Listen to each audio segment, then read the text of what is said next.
Vote গণনা কেন্দ্রে বা ভোট গণনার প্রক্রিয়ার মধ্যে রাজ্য সরকারের কোনো কর্মী থাকবে না, পুরোপুরি কেন্দ্র সরকারের কর্মীরাই থাকবেন ভোট প্রক্রিয়ার গণনা প্রক্রিয়ায়। এখানে বাধা এবং আপত্তি যার কারণে একেবারে রাজ্য মুখ্যমন্ত্রী মমতা বন্দ্যোপাধ্যায় সরাসরি হাইকোর্ট এবং শেষমেশ সুপ্রিম কোর্টে সেখানেও বাধাপ্রাপ্ত হলেন, সেখানেও সুপ্রিম কোর্টের থাপ্পড় খেলেন কার্যত বলা চলে। ঠিক কী কারণে মুখ্যমন্ত্রী চাইছেন যে মমতা বন্দ্যোপাধ্যায় চাইছেন যে কোনো রাজ্য সরকারের কর্মীদের দিয়ে ভোট গণনা করা হবে? কী সুবিধা?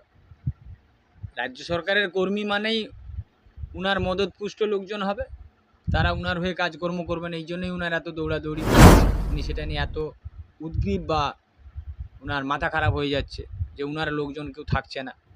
উনি এর আগের দিনেই একটা জায়গায় বলেছেন যে আপনারা সতর্ক থাকবেন, কাউন্টিংয়ে গণনা হবে এক আর কম্পিউটারে দেখাবে আর এক। এসব পূর্ব অভিজ্ঞতা উনার নিশ্চয়ই আছে, সেই কারণে উনি ভীত, আতঙ্কিত।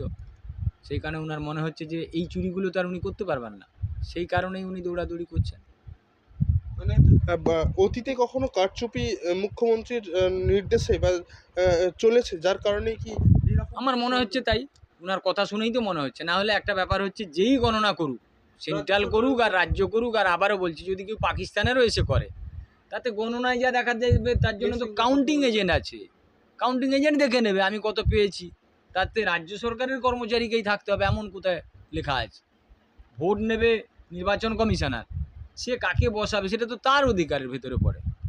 এখন তো উনার কথার তো কোনো দাম নেই, রাজ্যের প্রশাসনিক দায়িত্ব তো উনার নয়, তো এবং নির্বাচনটা তো উনি করাচ্ছেন না, যে করাচ্ছে তার ইচ্ছে মতো সে কাকে দিয়ে করাবে সেটা তো তার ব্যাপার। আইনে তো কোথাও লেখা নেই যে রাজ্যের লোককে দিয়ে করাতে হবে গণনাটা, ওই জন্যই হেরেছেন।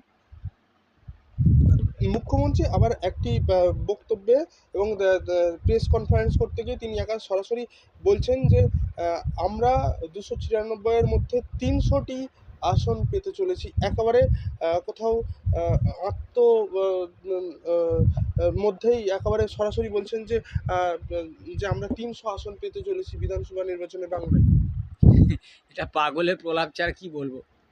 294টা সিটে যদি কেউ বলে আমি 300টা পাবো, তো কী বলবো, মাথার ঠিক নেই, ডাক্তার দেখাতে হবে।